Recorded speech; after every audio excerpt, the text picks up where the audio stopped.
It's Friday, April 21st, 2017. Today on the Bro Canadian Newscast, we will be discussing the Oilers and a bit of the Maple Leafs. Why not? We'll also be talking about marijuana legalization. We will also be discussing the whole United debacle. Yes, indeed. I'm Mandringer. And I'm the Dino Man. And this is the Bro Canadian Newscast. There are two guys with more time than money to spare, discussing local to world affairs. There's Mandringer first with the Dino Man last. Here's the Bro Canadian Newscast. How was your week? Or 2 weeks?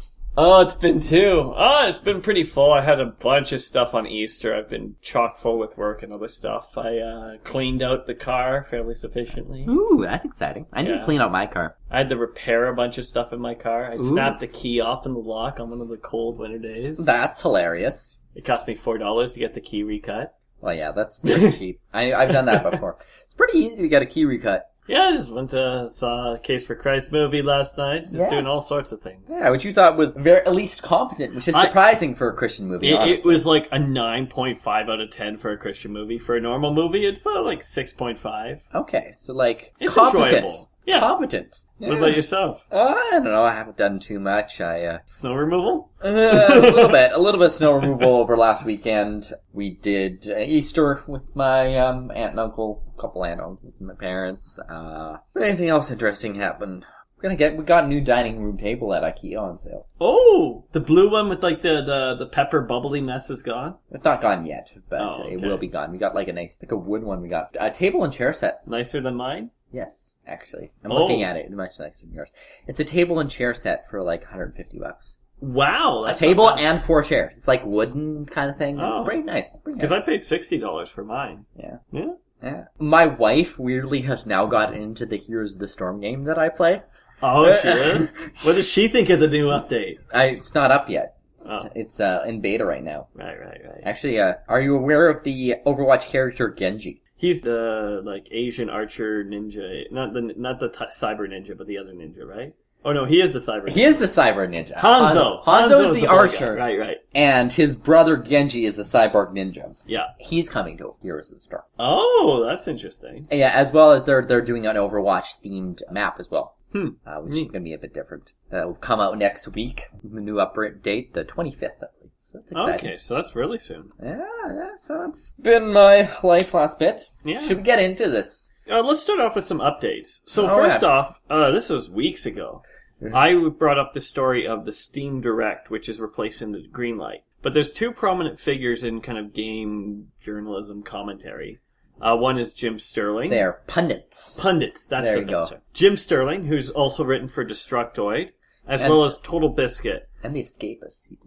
He did stuff for The Escapist and Total Biscuit. The two of them got invited to go see Valve and talk about the whole Steam thing, and neither of them signed NDAs, so they were able to freely share. And Total Biscuit, if you know him, obviously talked a lot about the whole curator thing, which they're revamping as well. Yep. And they're trying to make that a more suitable way of getting recommendations for games. Mm-hmm. But they both talked about the Steam Direct and the cost it's going to be, and they were both very happy with being involved in that process because both of them, to different levels, have been involved in almost in criticizing Greenlight. Jim Sterling has often criticized a lot of the deplorable games on there. Yes. And Total Biscuit has criticized he's very much talking always about consumer rights. Mm-hmm. And he's always been in favor of more openness and consumers having the freedom to know what they're buying. And know what they're buying. Exactly. So this seems to be very good for both of them. They also tend to be opposite spectrums or something, so it's nice to see them come together. Well, they're friends. They're friends. For a while. Another quick update is that the Venezuela situation is still ongoing. At least 12 people have died in the protests against the government, and that situation continues to sort of spiral. Nothing big has happened, but I just thought I'd give you a quick update on that. Mm-hmm. Do we have any other updates? I think that's about it. I think we can get right into the local news, which we know so much about. Ooh, that's good.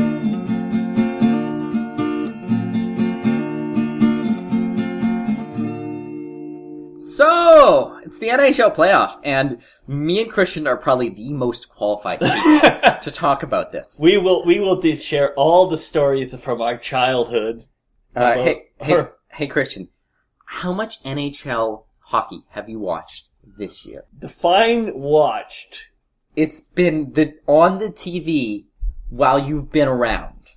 I've probably seen like 6 games. In total, like full No. games? I've seen 6 separate games. Portions of 6 games. Now how much cumulative time? How much playoffs have you watched? Under 6 games. I don't know what ones the playoffs, what ones were playoffs and what ones weren't. Playoffs started like 2 weeks ago, dude. Yeah, I know. They had the TV on at the restaurant. Okay. Actually, my boss, my Vietnamese restaurant boss, is so cute because he's got he wears his Oilers cap in the kitchen and he goes and talks to all the customers about the Oilers. He's super hard and oh yeah, of course. So it's always on the TV. So yeah, neither of us are huge hockey fans. Christian is not a sports fan at all. No. And I am more of a basketball fan, which we will talk about later in the program. But the program, the newscast, the podcast, the audio treat for our listeners. All right. So let's talk about why this is a big deal. The Oilers are in the playoffs for the first time in years and years. The last time they were in the playoffs were several years ago. Yeah. That was the year that Dwayne Rolson just carried them into the NHL finals, then got injured, and then Ty Conklin famously was terrible and cost the Oilers, arguably, the championship of that year, over Carolina? Maybe? Do you want to look this up? Maybe Carolina? You can look at this up. I think it's Carolina. Keep this in, though. Keep this in. This is good. I think it was Carolina. He's got injured, and then it was Chris Pronger was probably involved. He left the year afterwards. That was a bit of a controversy. Chris Bunger's kind of a hated figure in this day in Edmonton. And I'm just vamping for time. This is great. Up. 2006 against it was Carolina. I win! Okay.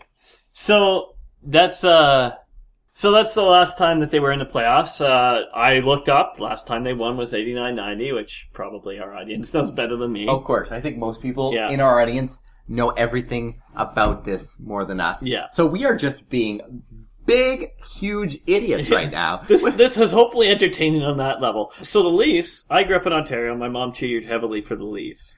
It's well known that the Leafs have not won for a very long time, since 1967. It's a long time. Woo!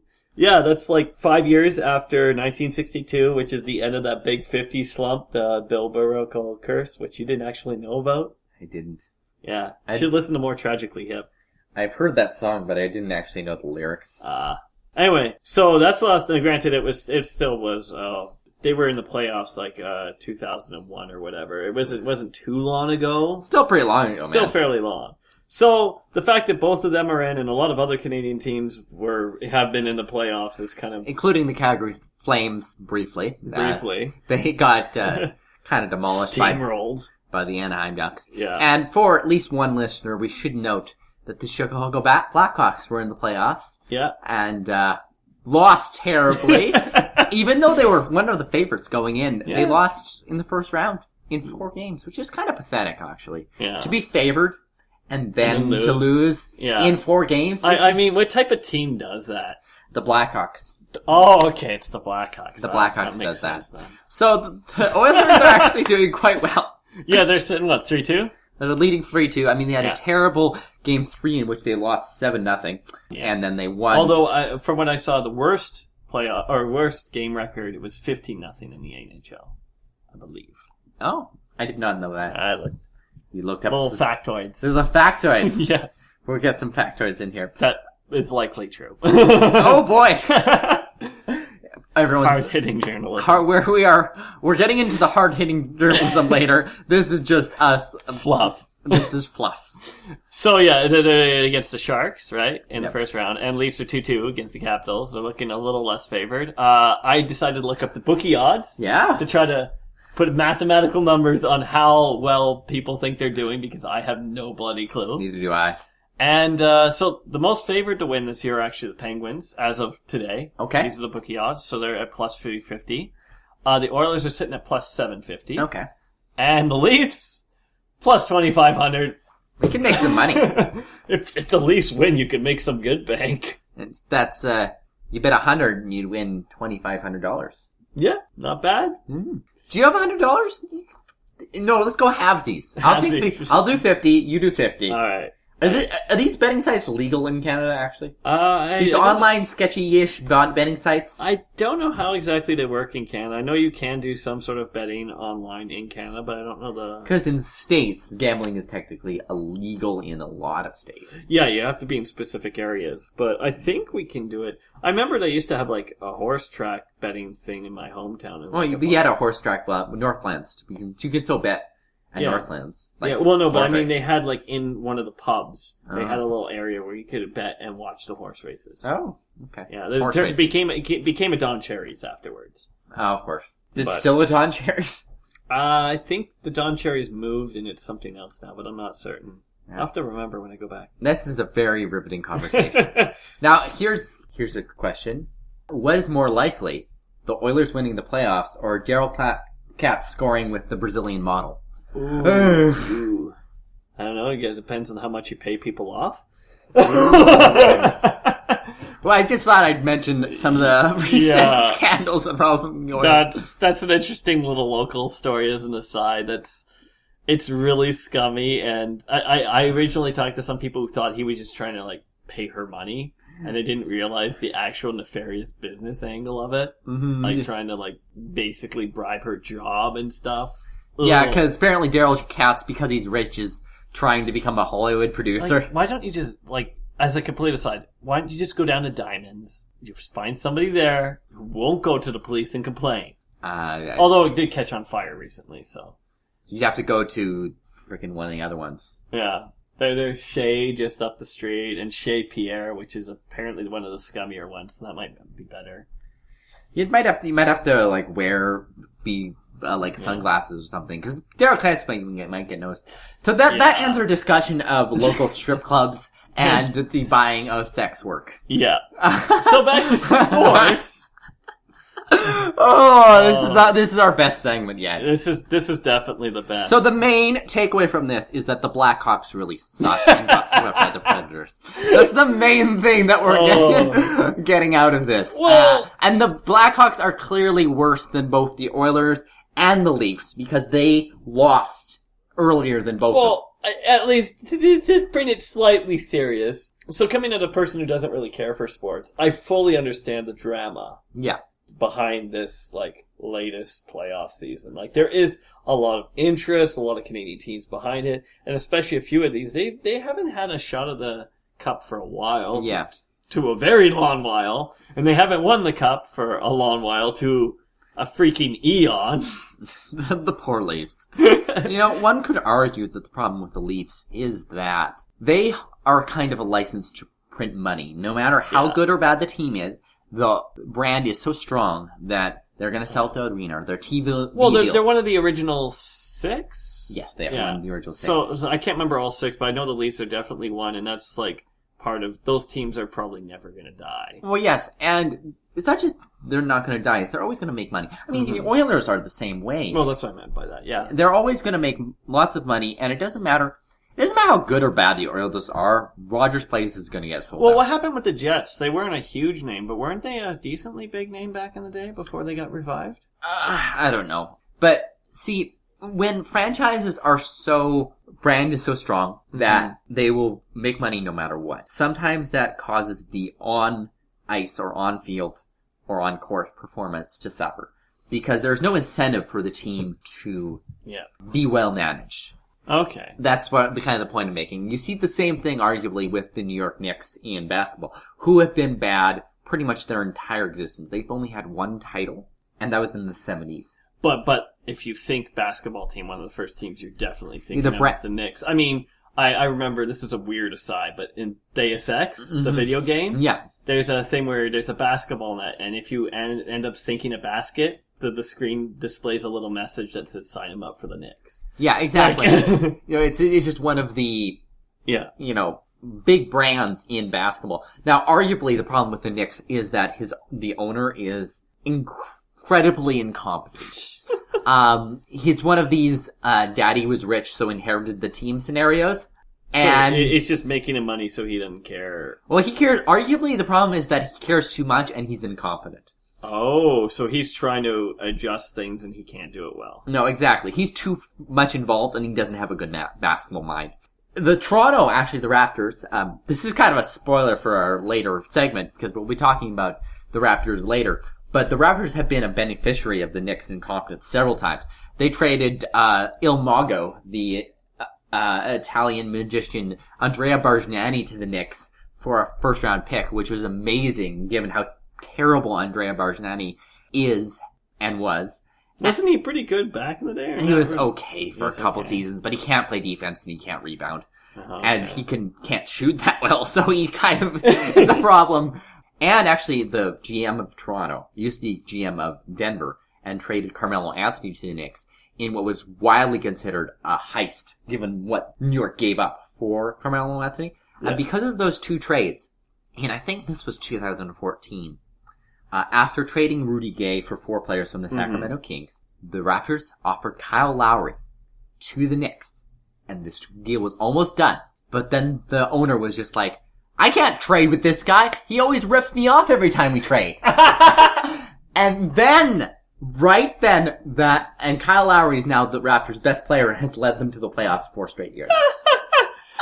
So when he thought he was making a smart call, he made a stupid call still. Yes, it was great. Alright, well we should move on. I think that's about all we have to say about this topic. This has been a fun little aside. Yeah. And a little bit of a light piece of fluff from 2 idiots that don't know what they're talking about. It'll be interesting to see come like Monday night what happens with the Oilers, because I'll be working on White that night. Oh, that'll be fun. That'll be interesting. So there might be an update if I have to fix a broken shop window or something. Ooh. Get ready for the riots. Whoop whoop. Ooh. But the most important thing about the story is that the Blackhawks really, really suck. Mm-hmm. Keep that in mind. So, Brent, I have a question for you. What? What date was it yesterday? I don't know. I think it was April 20th. What, that might also be known by another shorter moniker. Oh, man. Maybe we'll think of it after the thing. You know, for some reason, I can't remember what that would be.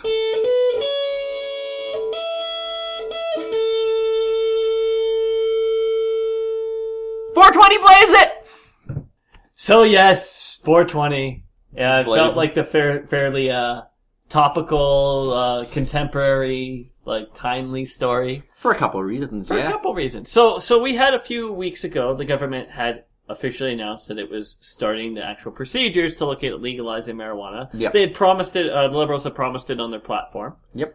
And so they started the process, and then a few days ago to a week ago, they released the actual proposed laws that they have around it. Now, one thing to bear in mind when we do start talking about these is, although these are federal, there will be some presidential and even municipal legislation about them. Yeah. So especially with regards to the age, just as if with the provincial liquor laws, it's 19 in Ontario and it's 18 here, there can be a difference in liquor laws, as well as I don't know if there will be actually any communities where this will be a problem, but somewhere in the upper north in the communities they actually have dry towns. Yep. Because the alcoholism is so rampant that it's a last-ditch effort to try to, keep the town running. So there would be, I think, openings for that if there were issues with this legislation. Yeah, another thing is there'll be variation in the procurement, distribution, retail, selling of marijuana across provinces, just as there is for liquor. The way liquor is regulated in Alberta is rather laissez-faire. Anybody can open a liquor store and sell it real late night, whereas in Ontario, for example, it is only available to be sold at the liquor board. The LCBO, liquor board stores. Yeah, the liquor board outlet and the beer store, right? And which is, by the way, a hilarious thing if you've never been. Because they literally have a McDonald's menu kind of thing, and you walk in and you order your beer and it rolls in from the back. They don't have. You can't go around picking up cases of beer. At least last time I was there. Which Okay, is so it's very different than it is here. Yeah, it's incredibly different, and also because those stores are the way they aren't open late at all either. Mm-hmm. Yeah, exactly. Whereas in Alberta, it's very different. So similarly with marijuana regulation around distribution, it's going to be different per province, and each province will have their own leeway. But I mean, if Alberta's too strict, we literally live right next to BC. So I'm guessing if you really wanted to, it would probably be easy to go over there. I mean, it's not hard to get a beer in Ontario anyway, so I imagine it won't be too bad for all of our stoner listeners out there. Yeah. I guess we should start from the beginning. So, Brent, you looked up this. Can you tell us about the history of marijuana illegalization? So, this is a bit of a mystery, honestly. Because marijuana was criminalized in Canada before a lot of other jurisdictions. For the most part, the paranoia around cannabis reaches around the 1930s. That's when sort of the reefer madness, the big paranoia among marijuana is going to make everyone rapists and all that kind of stuff. That's when that all came in. But in Canada, marijuana was added to the prohibited drugs list in 1923 along with codeine and heroin. And no one knows why. There's a few theories. One theory is that Emily Murphy, yes, that Emily Murphy of the park named in Edmonton and the Persons Under the Law case, the suffragette for women's rights, wrote a chapter of a book about the dangers of marijuana. One thing I should note here is, I don't think it's heavily known, but the suffragette movement was actually heavily tied with the prohibition movement. It was, yes. So this makes sense that the illegalization of cannabis could be tied to Emily Murphy. But continue. So that's one theory, because this book was published in 1922, 1 year before the criminalization of marijuana. But the people that look more closely at this says that the people making decisions around this didn't really pay much attention to Emily Murphy at the time. So that's not a very compelling case. There are several other theories around international pressure, but again, this was not an issue in Canada or really anywhere at the time. In fact, it was 14 years after this law was put on the books when the police actually ended up seizing cannabis. Mm-hmm. So it's a big kind of a weird historical mystery. Yeah. Why marijuana was criminalized in Canada. Now, in other jurisdictions, you had the paranoia, which came later, about marijuana use, but in Canada, no one really knows. Yeah, I've heard tell, and granted, once again, we don't really know, but I've heard tell, especially in the States, that paranoia was also pushed by anti-hemp industry, specifically with regard to the material production, like the rope angle. Yeah. And it was used as a way of curtailing that industry. Yes. So there have been arguments that could be a reason why marijuana in general was illegalized, because as a substance, yes, it is. It is a drug. But there are plenty of drugs that we didn't legalize, even drugs that we smoked, right? Yeah. And the hemp angle is the one I've heard multiple times, is that because of the usefulness of hemp, some industries actually lobbied governments to ban it on this other angle to help their own business interests. Yeah, so that's a little bit of background and just a little factoid. Mm-hmm. In more recent history, in 2001, that's when medical marijuana was legalized in Canada. It was actually 2000 in some of the states as well. So it's right around the same time, more or less, around the West here. Yep. In 2012, I was surprised it was 5 years ago, but apparently 5 years ago, that's when weed was legalized in Washington and Colorado. Yeah, more states are starting to jump on that. California and stuff are starting to go down that road. Now, the thing is those laws have been updated in 2016. Originally, it was only for residents that they could have 28 grams. And then tourists, for weed tourism, had a very minimal amount. I'm guessing that's probably to curtail the amount that you can smuggle out, too, because 28 grams is not a hard amount to smuggle. So... How do you know? Because I know what 28 grams is like. I'm trying to imply that you're a drug dealer. No, I'm not a drug dealer. Although, on the 107th Ave bus, do you remember that one time that one guy asked us if we could get drugs because he thought we were both stoners after coming back from a Christian thing? So yeah, that's where that stand in 2012 and the 2016 adjustment. Mm-hmm. Right. So in 2016, 28 grams was for local people, but they minimized, right? Yeah. For people who were tourists. And in 2013, there's actually been studies in Canada about weed use, and 67% of Canadian drug offenses have to deal with weed. Yeah, a lot. There's huge expense in enforcing current prohibition laws. A huge number of people in jail for marijuana trafficking, and specifically only marijuana trafficking. Not like there have been people who traffic marijuana and harder stuff. But, oh yes, quite common. Yeah, for sure. Yeah, so that's kind of where we stand. There's a lot of good arguments for decriminalizing and or legalizing this. So, I think the Liberals are very smart to put it on their platform. In general, we have... So, we'll go through, I guess, the proposed laws. We'll go through the proposed law, and then we'll get into some of our thoughts about it. Let's go. So, the recent thing the government put out is that federal legislation is that you have to be 18. So, once again, as we said, provinces can set... But 18 is going to be there, which makes sense. It is a substance. Originally, when they were talking, they said 21. Yeah. They have reduced it to 18, and then they're leaving it up to the provinces to decide. 30 grams is the amount that you can own personally, which 28 for Washington, it's like the same.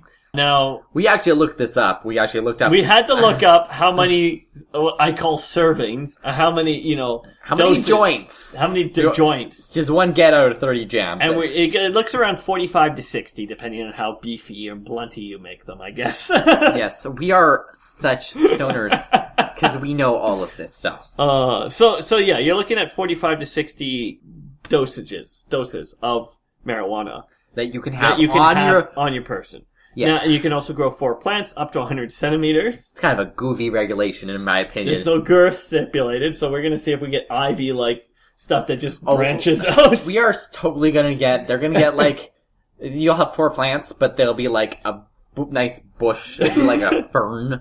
You're like a fern. You know how much you love ferns? Oh, shut up about the bloody ferns! Do you know anything about the evolutionary tree of cannabis? I actually don't. I mean, it's obviously deciduous, but I don't know much beyond that. Do you know that it has a leaf on it? Yes, it has green leafy bits, yeah. Good job. All right. So, other regulations in terms of production, specifically commercial production, there will be strict regulations. Yes. So, this to me with the plants sounds actually kind of akin, I do homebrew. To make alcohol, there are a lot of you have to put the amount on the bottle, the percentage, and there's health and safety standards for it. Yes. There's all this sort of thing. So it sounds like it'll be very much like that. But for personal use, you can just kind of do it for only a small scale to basically support yourself. And that makes some sense because knowing how much THC is in your marijuana seems like it could be very important. There are some possible definite harms if you think that you're getting much weaker weed, that you end up getting way stronger weed with a much higher THC content. And then, especially with edibles, that's more common. Yeah. Is the problem with edibles, because if you're smoking something, you're smoking an amount and it's fine. But with edibles, you can keep eating, and if you get hungrier, you can keep eating more. It's sometimes a bit of a delayed effect. Yes, true. Where, you take some and then it doesn't quite kick in right away, and then you start to have a mild version of the one scene from Wolf of Wall Street effect. Yes, which is a great movie, but I would not recommend for all of our listeners. Sure. Yeah. Granted, even though it's going to be legalized, there are still going to be some illegal natures about it. Just like with alcohol, you can't bootleg moonshine. So some of the things that are going to be illegal is possession. So possession of stuff when you're not supposed to have it. So I'm guessing underage, as well as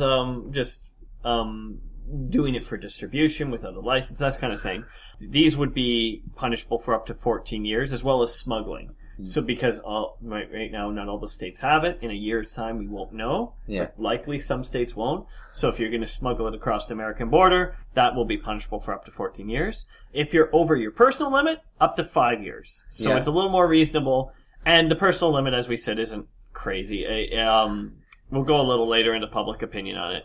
And finally, one of the changes that they really do have to make in this case is they actually have to adjust the impaired driving laws to react according to this, right? Because the way marijuana affects your system is very different than other things, and if it's going to be legal, we have to have things in place, because we have where you're drunk and blood alcohol content, but how do you measure how much weed is too much weed to drive? Is there going to be a no tolerance? That's the question. The current thinking is that they're going to do a saliva test for THC.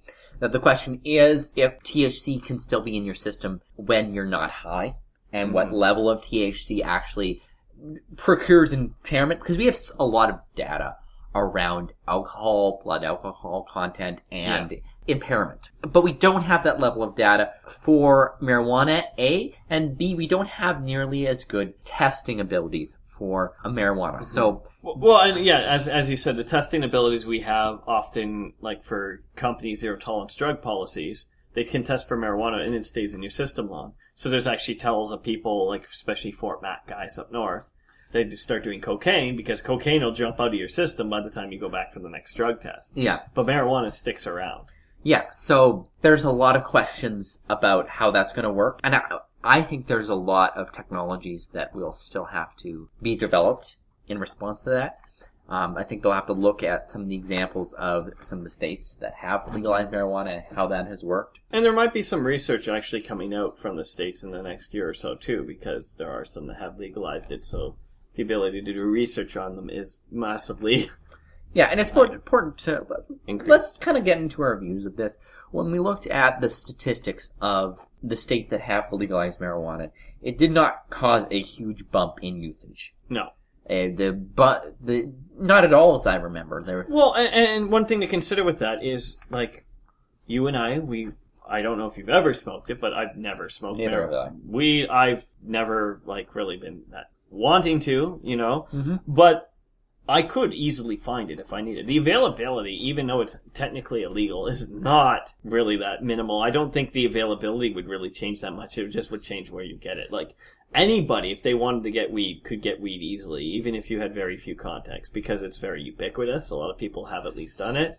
And it's not seen as that bad of a drug, even from the police forces. So it's there's a lot more freedom in dealing with it and whatnot. There's a lot of retribution, yeah. There's not a lot of focus from the police on mm-hmm. marijuana laws, despite the huge amount of arrests and a huge amount of... That's just how prolific it is. That's what it speaks exactly. to. And the expense that's put into marijuana enforcement and the expense that's put into the societal cost of having people brought in jail for marijuana mm-hmm. possession and trafficking is a big problem that this will solve. So that's a big benefit for it. The tax money is obviously a mm-hmm. big boon.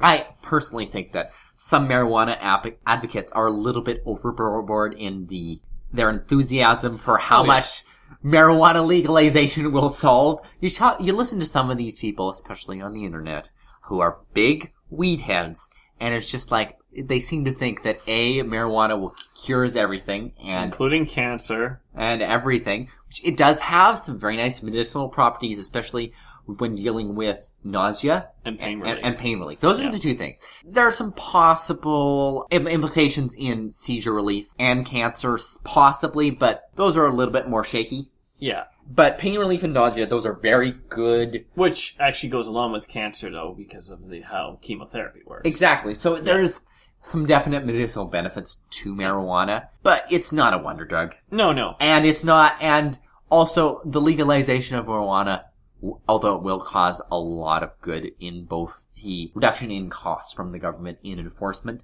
and the more productive members of the society instead of being in jail, because it costs a lot of money to have people in jail. Yeah. And not only that, it costs money and people aren't paying taxes because they're not making an income. Yeah. Now there has been there's a few points I want to cover on this. First of all, with the public, mm-hmm. they have done surveys, kind of getting the public's reaction, especially to these particular laws. Yeah. And the personal limit, most people think it's pretty good, like 40-some%. Yeah. You had 7% that want a higher personal limit. You can guess what 7% that is. 30 grams seems fine. 26% thought it was too much, and 22% said they just didn't want any marijuana, period. Yeah. Right? So you're looking at the majority of people are happy with the limit. Now, one of the big public outrages that's been coming up a lot is over the next year, there's still going to be people arrested for marijuana offenses. Correct. And I mean, the government has easily come out with all their websites saying, yo guys, gonna be legal, but as of current, it still is illegal, right? Yeah. So you can't do it.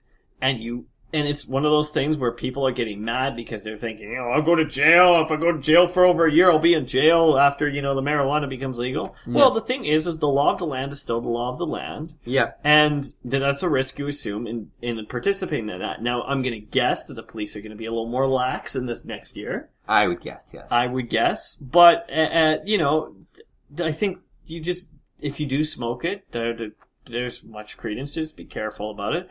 When it does become legal, I foresee similar things to open liquor, where having it out and about would probably be especially because of secondhand highs. That's going to be controlled. I see, things about smoking it around children. I see that legislation being on the books. Oh, yeah. I can't not see it. So I think one of the fear mongering about this, and think of the children. I think it's going to be treated a lot like alcohol. Less, even more severely than cigarettes, for sure. Yeah. And, I mean, even just talking about restaurants and public places, we have laws against smoking indoors in public places. That's not going to suddenly allow marijuana. I can't see it. No, there's probably not going to be a lot of marijuana usage in restaurants, except for maybe specially designated adult restaurants. Like a hookah bar kind of thing. You're probably going to have some of those open up. But yeah, I don't really foresee... I can't really. There's a lot of fear mongering I don't really like. I think it's really stupid that people getting up in arms about. Well, not really stupid, but somewhat about the current arrest, because the government does move slowly, and they can't just legalize it overnight. As we're talking, we have to talk about what the laws look like. You can't just say, "Hey, it's legal. Do whatever you like." You have to discuss this, and there's a process. And because we live in a democracy, this isn't one Venezuelan dictator dictating how everything works. This is a group of people trying to figure it out together, some of which have very differing views. Yeah. So it takes time. It does take time. I wonder about, once the marijuana is legal, I wonder if it would be a good move to have amnesty for some individuals that are, especially under long-term jail sentences. I know that Barack Obama, for example, pardoned a lot of nonviolent drug offenders while he was in office. He couldn't change a lot of the tough on crimes laws because of congressional... but he could pardon individual cases. He could pardon individual cases where...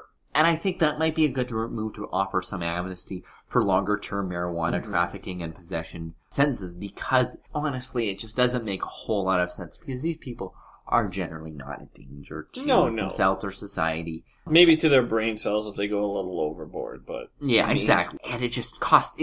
From an economic perspective, it just costs so much money to have someone in jail. And it costs so much to society to have people in jail instead of being productive members of society. It costs so much societally for their family. It just doesn't make a whole lot of sense. And another argument I would actually posit in favor of the legalization, because you and I, I'm sure, are both in favor. Yes. Even though, where we stand on the moral issue of it is probably a little more ambiguous. But, yeah, where it stands on, the legalization, one of the things to consider, too, is that, as we said, drug dealers, there are some that deal specifically in pot, but there's a lot who deal with all sorts. So as soon as you start adding dispensaries, you have places that solely deal pot, period. And you probably will root out a lot of, or some of the people who, I'm smoking marijuana, and get pushed to try something else, right? There's also the argument that it's going to cut off some of the income of organized crime. Yes. That's one of the better arguments as well. It's one of the best ways to... Now, granted, organized crime always finds another venue. They will. But, yeah, it'll hurt. Actually, interesting little factoid. The Mafia. Do you know what one of their biggest rackets right now is? Fake olive oil. Well, that is actually a huge one, but that's been forever. Mm-hmm. Deforestation in South America. Oh, really? Because there's regulations on how you chop down trees to try to promote ecologically sound principles. Yeah. They just go in and cheaply clear-cut an area. Mm-hmm. It's illegal. They get a bunch of really cheap wood and they sell it. It actually hurts the environment heavily. But they don't care. They're criminals. I have heard that most of the olive oil you get in the grocery store is not actually olive oil. It is true. It's counterfeit olive oil often the Mafia is involved. Is that correct? That is true. Yeah, because it's a very easy racket, and that's also how they've talked up using olive oil for everything. Because it's a good oil, but I mean, we have some fantastic. By the way, canola, fantastic, and support Canadian engineers. Canola is good for most cases, for sure. So that's the main. I think that about covers the reefer madness. It does. Go canola oil. Yeah. That is our final. Go canola. Go canola oil. Plants are good, man. Gotta love the plants. 420 blaze it. Do you want to go onto something a little bit less light and a little bit more high? Yes. Let's go. Take a trip.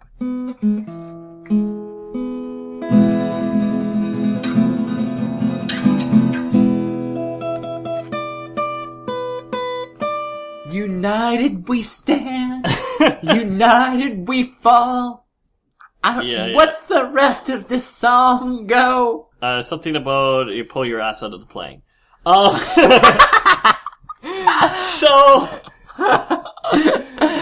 This is the story that's, I was personally debating whether it's news that doesn't matter or international, but it actually has a lot of kind of depth to it and breadth. It's kind of an interesting story. Yeah. And it talks a lot about kind of what you can expect as a customer and human rights. So I'm going to get into it. This is the United story, the United Airlines story. If you haven't heard the story, I'm going to start, once again, I like to start with a bunch of history, as I always do. So to start off, United is a company in the States that does flying. They usually do some of the cheapest flights, right? They're known for the budget flights. And they're renowned for kind of having crappy service. Now, of recent examples I was looking up, back in 2009, there's a lovely song that somebody wrote called United Breaks Guitars about a musician taking his guitar on the plane in the underground. Under the plane in the carry-on, or the luggage compartment in the checked baggage, and they destroyed his guitar, and it had a hole punched actually through a decently solid guitar case and broke the front of the guitar. And so he wrote a big song about like how United breaks guitars and got some bad publicity. In more recent news, 2012, we have stories of them actually losing a little kid who was traveling unaccompanied. So she was traveling from relatives to other relatives, and she had a transfer, and no agent actually helped her make her transfer. She got lost in the airport. Nobody checked in on her, and her parents only found her by calling the specific airport. Okay, that sounds bad. They also killed a dog that year. That sounds bad. Transporting, although there have been other stories about them hurting dogs and having dogs near death due to specifically leaving them out in the heat. Because there's a transfer delay, they're supposed to be in an air-conditioned facility, and they just leave them out in the tarmac in the little carrier. So there's stories about that. In 2014, there was a big thing where they had a bunch of, like, their system went down, and a whole bunch of luggage got lost and delayed. Lovely. And, yeah, big thing. In 2013, this is one of my favorite, a guy named Darcy Neal, who has a man with cerebral palsy. They did not bring a wheelchair for him. And ultimately, he was forced to crawl out of the plane on his hands and knees, like on his belly. Because if you don't know, people with cerebral palsy, they don't really walk too good. So... Wow. So with all that... Yeah. I have a question here. Oh no, there's one more. I was setting this up. Just let me do this. Let me do this, man. So with all that, you may be wondering, if there's anything United could do, perhaps, around some sort of overbooking type situation, perhaps maybe caught on video, that could make their PR/customer relations even worse. Yes. Very yes. So, here's the story. On April 9th, Dr. David Dow, who is a doctor, a medical doctor by his name, he was forced off of a plane.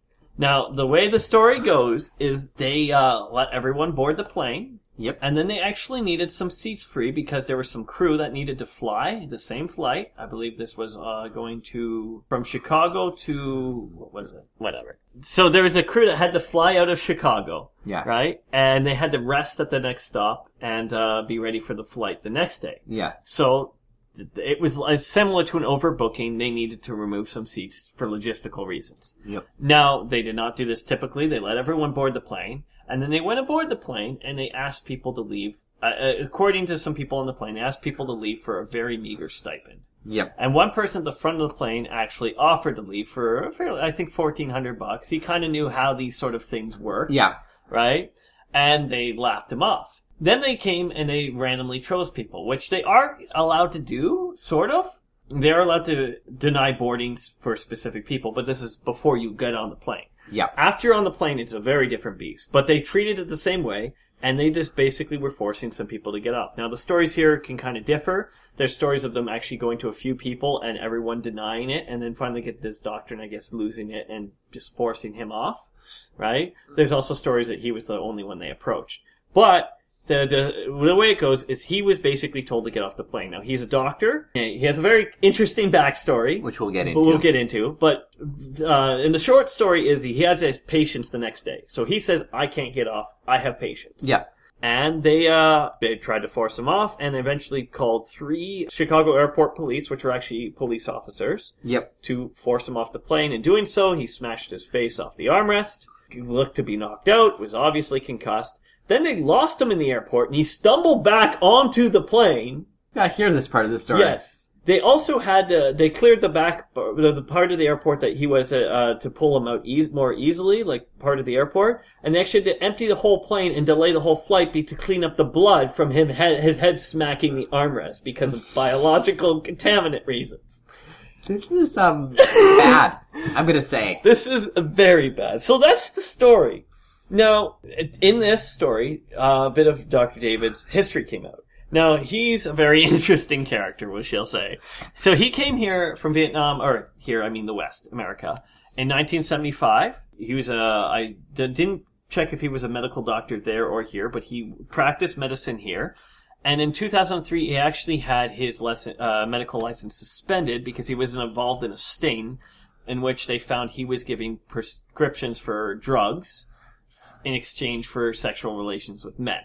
Okay. So, it's criminal, right? And he had his license suspended. There was bad stuff that went down. Now, he is still a doctor because it wasn't removed. It was suspended. Yeah. He's on a kind of a probationary period until next year. Yeah. Okay? So he's allowed to practice in a very minimal capacity. With supervision. With supervision kind of thing because of this past things, but because he still has the knowledge, I mean, they want to use that, right? Yeah, exactly. So that's where he stands. It sounds like next year he'll be able to be fully practicing like normal after this whole thing happened. Now, 2003, it was a long time ago, so he has had his time, out of that. Now, regardless of what he did, this doesn't affect how you treat a human being, exactly. Right? But this is to note that if people say, well, he wasn't really a doctor, well, actually, he did have patients. That is true. Unlike the airline who had no patience. Okay, that was brilliant. Okay. So the CEO also got in some hot water from his reaction because initially he went to Twitter, and I will look it up directly. He went on to Twitter and said, and I quote, "This is an upsetting event to all of us here at United. I apologize for having to reaccommodate these customers. Our team is moving with a sense of urgency to work with the authorities and conduct our own detailed review of what happened. We are also reaching out to this passenger to talk directly to him and further address and resolve this situation." Now, apparently, and it was leaked, he sent after that a message to his employees saying, "We stand behind you, United employees. This passenger was disruptive and needed to be removed. There's video evidence come out that shows that he was maybe a bit stern in saying, 'I'm not leaving,' but he was not belligerent or disruptive." Right? Yeah, it makes it all worse when everything's on video. Yeah. Which is kind of a byproduct of the modern age, where things like this get on video and become big. It's the same thing, actually, with it's like going hard into the sports analyses, but the Ray Rice incident. Oh, right. In the elevator. Yeah. That was a big-ish deal for a while, but then the video came out. And when the video came out, by TMZ, actually. Oh. TMZ was actually the people that found the elevator. Then everybody got in super, super hot water. Yeah. And there's a whole thing about that, but let's get back to the actual story. So he then had to release another statement. Now, both of these are available on the United Twitter. And this one basically says, "A truly horrific event that occurred on this flight has elicited many responses from all of us. Outrage, anger, disappointment." And he says that he shares the sentiment and nobody should be mistreated. And he says that they take full responsibility now. Basically counteracting when he said that the customer was at fault, right? Yep. And says it's never too late to do the right thing. And they're going to try to fix what's broken. Now, it has come out that nobody actually got fired for this incident. Yeah. Bear in mind, though, that the flight crew did make calls, but ultimately it was the police that pulled them out. The policeman actually in charge of that has been put on leave. Okay. I looked up all this stuff because I wanted to be informed. So, no United employees have been suspended or fired due to this. However, the physical altercation was between the Chicago police or the airport police, which is a division. Or it's a weird situation, but basically they are police officers. Okay.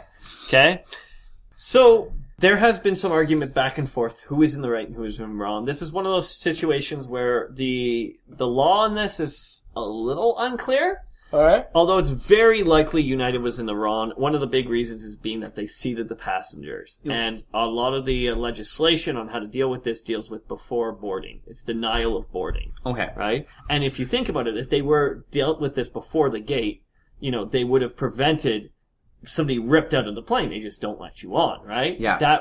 That makes it a lot easier. And that's why the legislations are in. So it's almost assuredly that United was wrong. I mean, from the CEO's post, he's very much admitting fault in that case, right? But this is wrong in the legal sense, not the moral or customer service sense, right? Yes. It did not have the right, right? Yeah. Now, they can remove passengers from the plane within reason, and the captain does have a call on this. Yeah. However, that reason for, like in this case, if you say belligerent, he was only belligerent because you were asking him to leave when he didn't have a right to leave. Yeah. So it's like a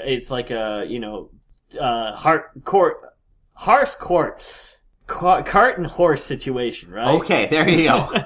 You got there. It's the idea that like he was refusing to leave after you asked him to leave when you had no right to ask him to leave, and that being belligerent in that case isn't right to leave. So these are from the transportation.gov. This is from the U.S. government, right? Yeah. So if you are bumped involuntarily and the airline arranges a suitable transmission schedule to meet your final destination, that's allowed, right? Yeah. Now, if it's within 1 hour, they don't need to give you compensation. This is involuntary, right? Mm-hmm. If it's within like 2 hours or 4 hours internationally, they need to give you equal up to 200% of your flight, up to a total of $675. And if they're bumping you for more than 4 hours internationally or more than 2 hours nationally, then you are actually entitled to 400% of your one-way fare, up to a total of $1,350. So the government stipulates how much they give you, and you have the right to demand that in cash or check. They don't. If they only offer it in voucher, they're doing it wrong. Okay. Now, this is if they involuntarily bump you, which they did to him. Okay. These are what they say. Now, there are stipulations before this if there's a overbooking issue, which are quite common. It's basically the airline expects people not to show, so they overbook seats, and usually it works out. Right? In the cases where it doesn't, you can volunteer to leave, and then that's arranged within the airline for compensation. There's no stipulation of how that compensation needs to be. Yeah. Now, this money that they're giving you, your ticket is still valid, so you still reach your destination. This isn't money to buy a new ticket, right? Okay. So this is just pain and suffering compensation, right? Yeah. A little more literal in David Dow's case, I'm guessing. But there are ways that if your ticket's, like, if you deny boarding because your ticket's screwed up or like you screwed up something, you're not entitled to any of this, right? Okay. This is only if they bump you. If you're late, if you're whatever. Yeah. You're not entitled. That's all on you, right? So that's where that sits. Now, United has their own kind of legislation about it. Now, this is a company policy, and basically says they kind of talk about how they choose who to bump, because they have full right to choose how they bump people, and they generally bump the people who are least loyal to the company. So people with super cheap fares who barely fly. Okay. That's who usually gets bumped, right? All right.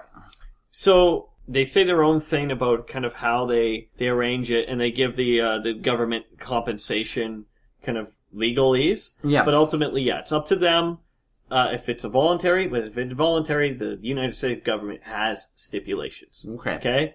And this was not voluntary because the guy got his head smashed in and got dragged into the plane. And again, this is a bit of a different beast because people were seated on the plane. Yes.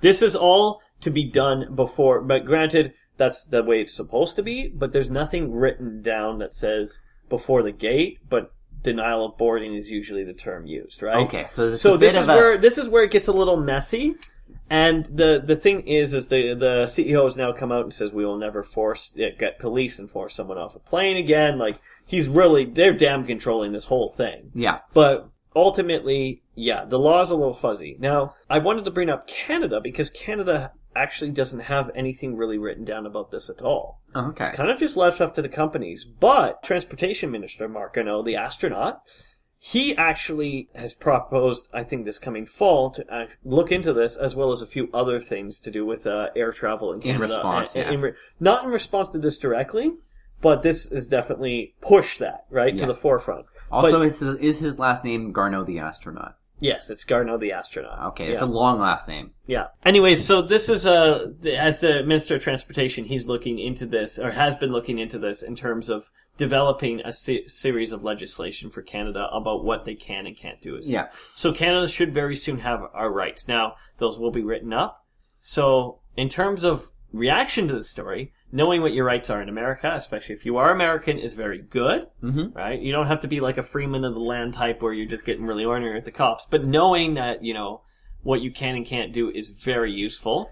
Freeman of the land? You've never heard that term? I might have. Okay, freeman of the land, this is a complete aside, are that group of people that feel like they found a loophole around the law, so they're not actually subject to American law, because they call themselves freemen of the land, and they're not American citizens in some weird thing. These are the guys who have like the what they think is the law pasted on their driver's side window so that they can drive without a license, because they're one guy argued because he was traveling, he wasn't, and they're like, no, you can't operate a motor vehicle. But he's like, I'm traveling, so I'm allowed to do, I don't need a license, right?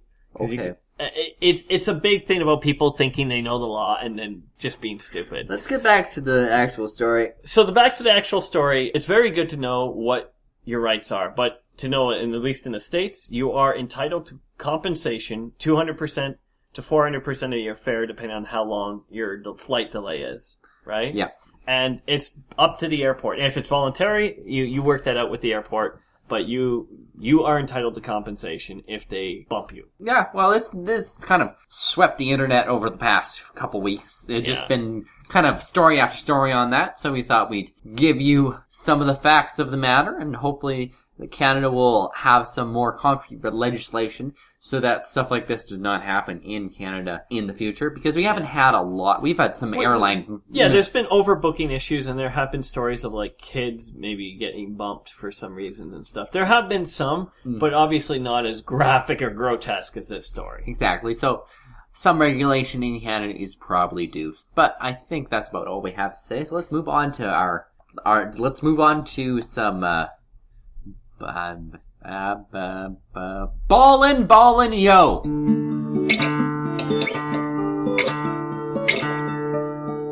So I'm going to talk about the playoffs that I actually care about, which is the NBA playoffs. Although the way the Raptors have been playing lately, I might not care about it for long, because Are they going to lose to the Knicks? No, the Knicks are in the playoffs. The Knicks are a mess. The Knicks have, aside, so do you know who Phil Jackson is? A singer from the 80s? No. Phil Jackson is not a singer from the 80s. I don't know who Phil Jackson is. Phil Jackson is the winningest coach in NBA history. He won 3 championships in a row, 3 separate times. Oh, wow. As well as 1 or 2 with the Lakers in Kobe's later years. Okay. He was the coach of the dynasty Jordan Pippen Bulls, as well as the coach of the Kobe Shaq Lakers. Okay. He is currently the, I think, GM / president of basketball operations for the New York Knicks. And he is doing kind of a terrible job. He has stated that their star player would be better off not being on the team. Which is probably true. They probably should trade Carmelo Anthony. But the tricky thing is, Carmelo Anthony has, due to a contract Phil Jackson negotiated a no-trade clause. So the Knicks cannot actually trade him unless Carmelo Anthony says that they can. So they traded for him, and they put this no-trade clause in because they didn't want to actually have the chance of getting rid of him. And now that they want to get rid of him, it's biting them in the butt. Yes, pretty much. Oh, that's great. Their star young player, Kristaps Porzingis, he's from Latvia. Latvia? Yes. Big basketball country? Not as big as Lithuania. Okay.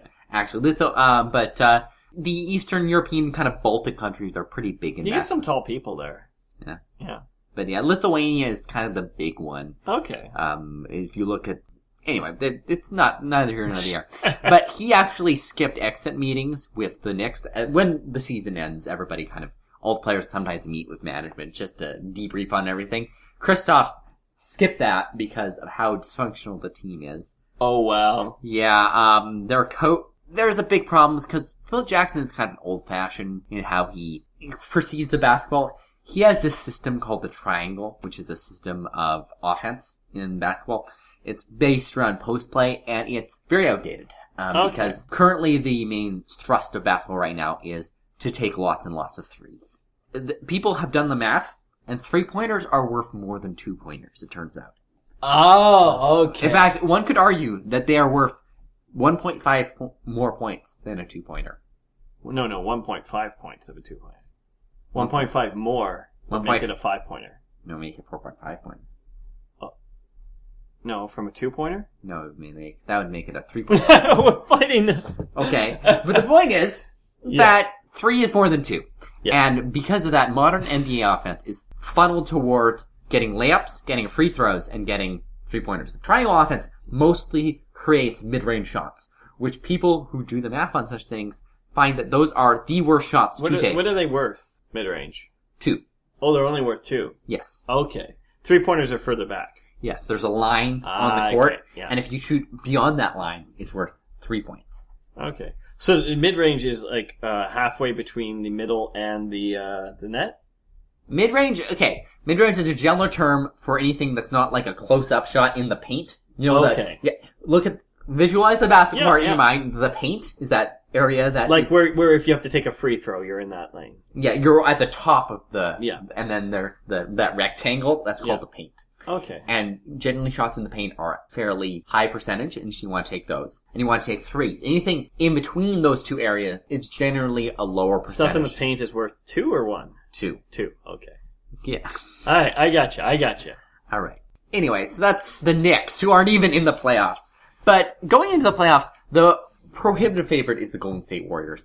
They almost won the championship last year. Before losing, they were up 3-1 against the Cavaliers. Okay.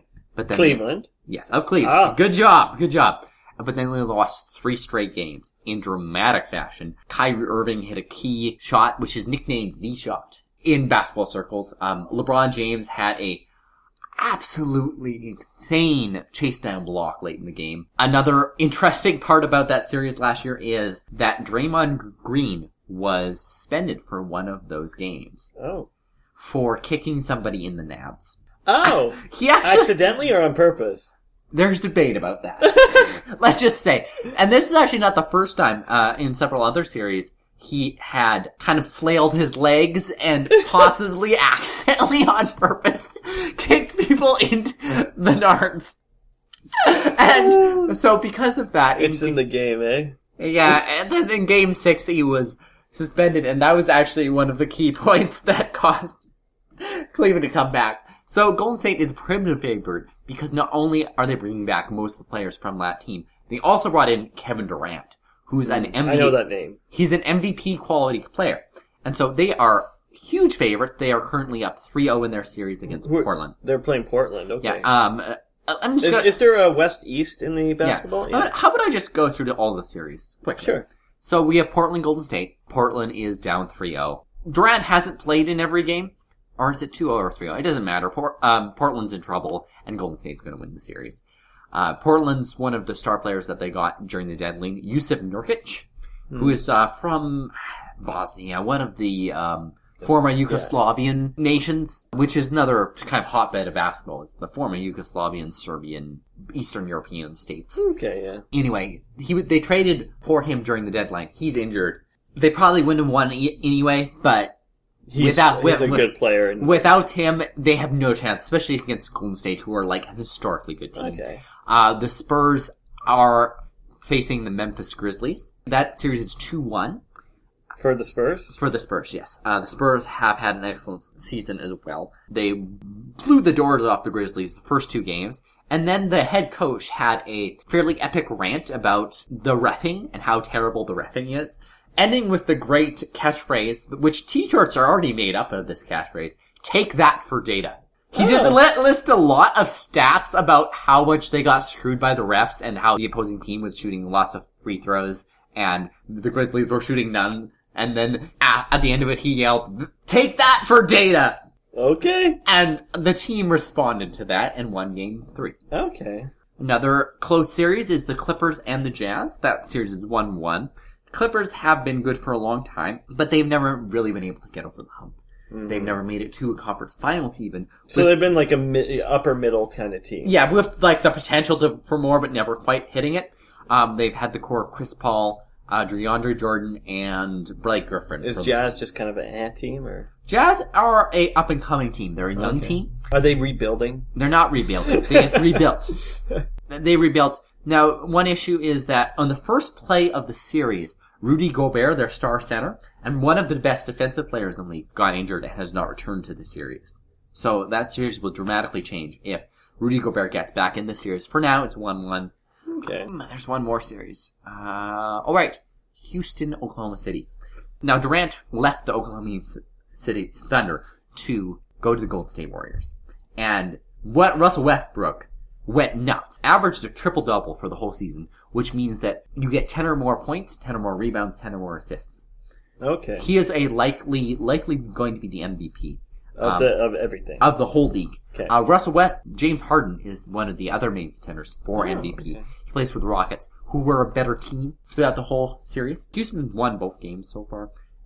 And Russell Westbrook in game 2 had a very great game, but also showed why he's somewhat polarizing. Yeah. Because he scored 51 points, and also had a double-double. So he had more than 10 points and more than 10 rebounds. So he had an excellent game. But then the fourth quarter, he took 18 shots and only made 4 of them. So he dropped the ball? You can say that. So he was forcing shots. And there's a whole lot of debate around the NBA about whether his play and taking up so much of the ball is good for the team or not. Okay, so he's a bit of a ball hog. He is a bit of a ball hog. So is James Harden, but he's a better passer. James Harden is a better passer and a more willing passer than Russell Westbrook. Mm-hmm. Now, James Harden has better shooters on his team, better players. That's the question: is how good is the rest of his teammates? And Russell Westbrook's teammates are not that great shooters. Let's just say that. Let's go into the East. All right. Cleveland Cavaliers are beating the pants off the Pacers, really, as they should. Boston Celtics are down 2-0 as the number 1 seed against the Chicago Bulls. Oh. Now, have the Bulls been good in a while, or? They have not been very good for a long time. Yeah. Last time they were good, Derrick Rose was the MVP. And then got hurt, and never was really good since. He's now actually playing for the Knicks. Oh. Which is another reason why. The Knicks aren't great. Yeah, but it'll be interesting to see because Rajon Rondo used to be Boston Celtics point guard, back when the Celtics were winning championships with Kevin Garnett, is now playing for the Bulls, and he fractured his thumb. Ooh. So we'll see how that affects the series. Which hand? I think his right hand is dominant. His shooting hand. Yeah, so that'll be a problem. But the Celtics lost both of their games at home, which is pretty bad. The Wizards are beating the Hawks. That's expected. The Hawks are really not that good. And my Raptors. They have a problem in the playoffs sometimes. They had a good regular season, and they put a lot of their assets into getting a few good players at the deadline. They got Serge Ibaka, who's a good power forward and defensive player and can shoot threes. And they also got PJ Tucker, who's a great defensive player and can also shoot threes quite well. They kind of crapped the bed the first game. They did decent second game. I watched the game last night and they lost by like 30 points. Oh. It was pathetic. I was reaching for my rye after like the first quarter. I didn't even watch the second half. Really? Because it was terrible. So we'll see if they respond. They lost ultimately. They lost by a lot. Now, were they doing as badly as the Blackhawks? No, that's not actually possible. Thank you. Okay, that's good. That's good. It's actually not possible. You could say that the Blackhawks are like a black hole, and that they suck a lot. Oh! Nice. Okay, and so the Toronto Raptors, although not sucking as much as the Blackhawks, which is, a thing everybody knows, is that the Blackhawks are terrible. Yeah. Always. Really, really did terrible last night. So I'm hoping that tomorrow they can rebound, tie it up 2-2, take this serious, because the East... Who are they playing after this, if they win this? If they win this, they'll probably play the Cavaliers. Which That'll will be tough. A tough one, yeah. The Cavaliers have been very up and down this season, so we'll be curious to see how they'll be in the second round, because the Pacers are not going to challenge them. The Bucks, they're decent, but the Raptors should be able to solve them, and they're being down 2-0 is a big disappointment in my books. But I think that's all I have to say about basketball, and all I have to say about the woeful Raptors performance in the playoffs so far. But these playoffs are going to go much longer than the NHL ones, right? Oh, probably about the same length. Oh, okay. I mean, they're about at the same point now. They're both in the first round. The NBA playoffs are a little bit earlier, so I don't know how long they'll take. But anyway, so that's kind of what has happening in sports, specifically the NBA. I actually paid attention, so I think you spoke it pretty well. There we go. I think that's all we have for today. All right, so in conclusion... I'm the Band Ringer. And I'm the Dynaman, and this has been... the Broke Canadian Newscast. Fight Nazis and shit. Peace.